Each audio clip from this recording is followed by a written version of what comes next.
سه یانگا گذاروندی بچه تب مره ای سرخه گیرونه جخدای گیرونه سرخه سرخه خب گیرونه گیرونه یا به سر تا بشه حیوان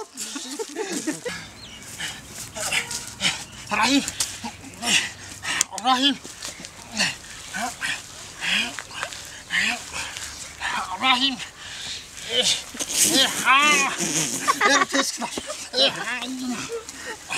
رحیم رحیم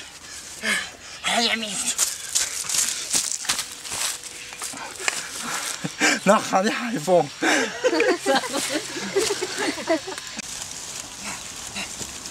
اینو کین کن کجا رفت اوه چی؟ مراجع بلا بی بخیر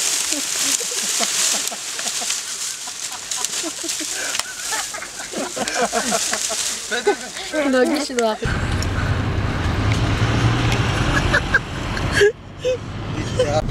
این از سفرهای سمازات ماشینش تنیروف کرده تله کده گشته چی در کنم تنیروف کرد بیشی ماشین دا ترافو مرده کیسا نوش برادران عزیز سفرهای سمازات این ماشینی که بینیم تله کده نکنه این ماشینی کمر از خودش هم نیه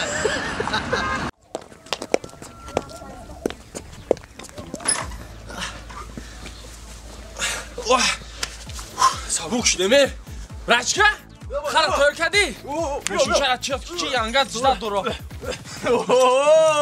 خونیکش ده جامعه بیاد خوب شد یک جواردی دوخی یانگت 14 فوریه سال نصف پدرکه نکرد یا دوخی کده اینا اینا تست بشاپیم که تمام نشه یانگت با کار میکنه میگه دوخی نشاپدی باگاشم لگوش کشاویش باگاشم بگی شو کرده با یانگت نرمانیه آه دوگانه جان چی خشمون است؟ میشه رحمت آه امی خونه بابا اومدم قشلوق به خدا ای رهاشون ایقا جزیره ای رهاشون میبینی ای گی خراب این گی گاه بینده مایدون آه به خدا 100 بارمو شهر نغزه خب یک دو سه یه رو چفه خواه رفت بگم ایش با چمره میگه در قشلوق شو میکنی همین چند بار گفتم پراوت نداری سوار نشه ولی با پراوت نشده ایش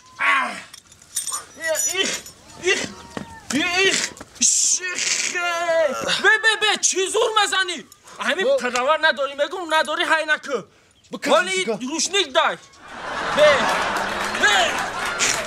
انا رفتیم میریم از یانگت خطی و میخریم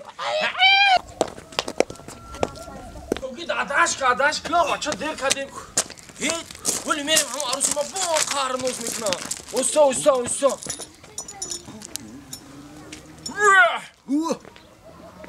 چوگیر های رفتیم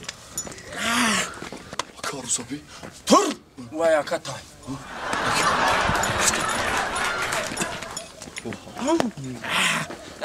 ترمز نه تا دختره این ترمز بود از سالن دختری خلا در جوی کنه و دمای نه شناس نمیشین برای چه بچه قشلوق خرسان چیو؟ ای چی گفت؟ مگه که؟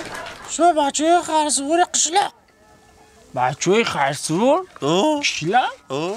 با فیلم این خری ما را تعریف که این خری ما در قشلوق یکمه زوره گونکه در یکم جنده من تلفن ندارم و خونه تونل دکجم است تو رفتن تا شناس شویم گوش که مره برای قفای کارو بارد شه در شهر مرا صدها بچه ها گپ میزنن من پیسه نمیکنم دو خرسوارا پیسه کنم به تو ما را بچه قشلوقی گفتم میخواندی خود چی کرتر خریده و 1000 زورش در رسیده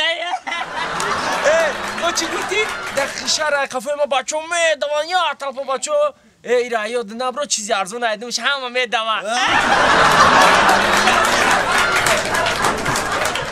سلام و درود به پایان با کلی پادپیسچیکان کانال رحیم پرو با همه شما موفقیت سربلندی تمنا میکنیم و برای شما نگفته نماند که برادران عزیز از همین روز عبارتاً با رحیم پرو ما همکاری را سر کردیم و هر روز موادهای نو شما میتوانید از کانال رحیم پروداکشن مگامبوتیجی تماشا کنید، حلاوت برید. هیچگاه از لبانتون خنده دور نباشه. خدا عمری دراز پربرکت به همه شما نصیب و روزی بگردونه. نکیم همین روز یگام سامبوسا نفروختم. سامبوسا دا بیا.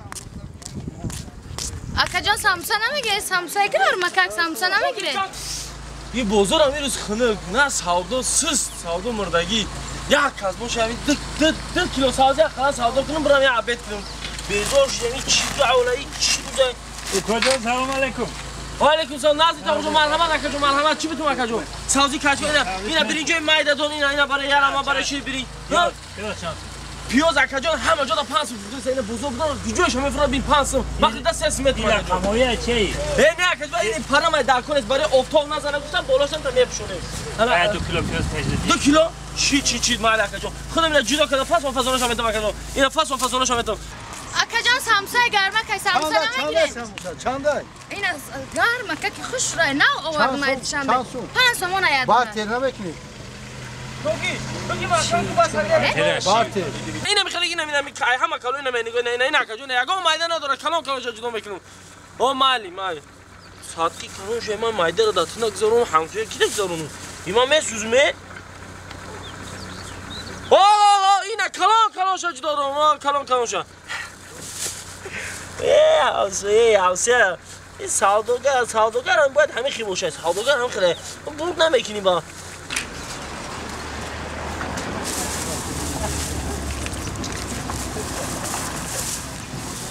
مایده شدیم ساموزه ها تا کجا تراشی گرم نیست ماینک اینا 2 کیلو اینا 2 کیلو شد اکاجون اینا 1000 رحمت اکاجون هازی یا تو خورده بیا مایده شما احتمالی اکا مایده ندارم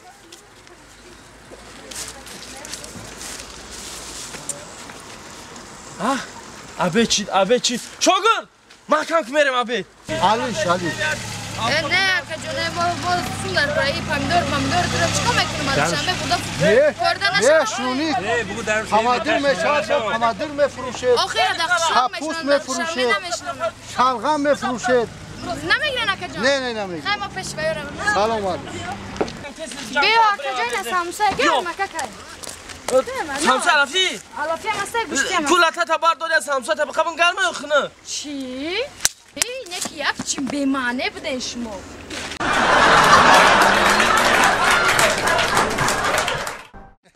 اصال جونی ما بابا سلامت چخیر میشه اساس شما سوز همه طرفتی اینجا میشه اساس ای بگو چی؟ چی؟ هشتمی بردکو درست پیش یک گوسپند توفه رای کدام گرفتی و گوسپند شما رای کده بده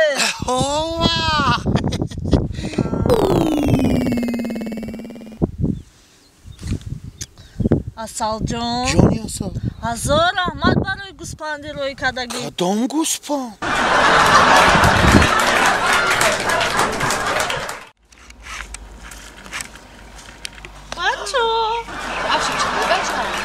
بچه کار نمیکنی تو ای شوخیت کردم تو با درم کار میکنم ای بچه ما توی دارم شو میکنم نه بیا شوخی که توی دارم هفته دیگه شو میکنم توی بیا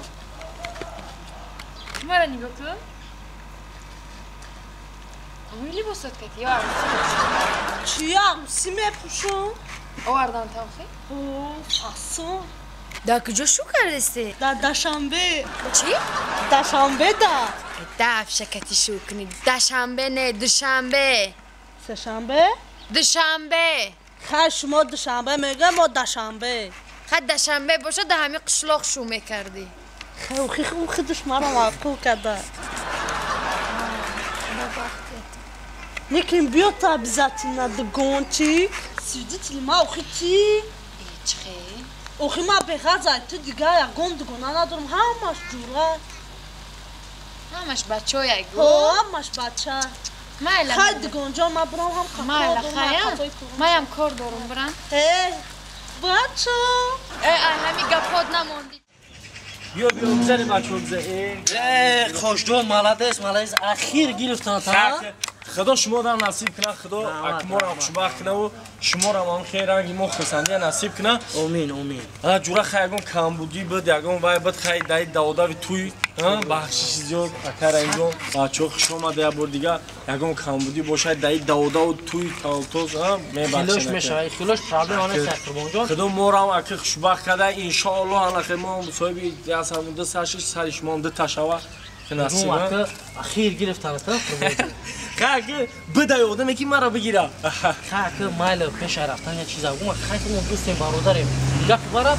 تماما اونا همین دیگر میگم بود رسیدن یا نه اکه سیدن نه جای خطاگی هم نداره جورا اکه میدونی که خونه ما خیلی وایده سختن ما دیدنه خیلی گپ نیست مقصد همه ها بعد ما میدونی چی انا عروسا در سرش همون خاطر نمیشه با یکون چه پارت پرنجی که پیش محکمه روشن مردم نبینه من دل ما بدرش که بعد مخی ولی راست شگو من ندیدم عروسا همین مادر و گفته موچا جان تو بی معقوله من دا معقول تمام خیلی تمام اگر یه وقت نمیگیریم برای کورو برا بی هزار آمد با نشن شیر ما را دوستم شیره ما هم شیره سیاست صفحه همین خوشو معلومه که شعر موقع شعر که رفتیم خب خوش اومده یه جورا خوش اومده اصل جون اصلا کی ما دیجوشی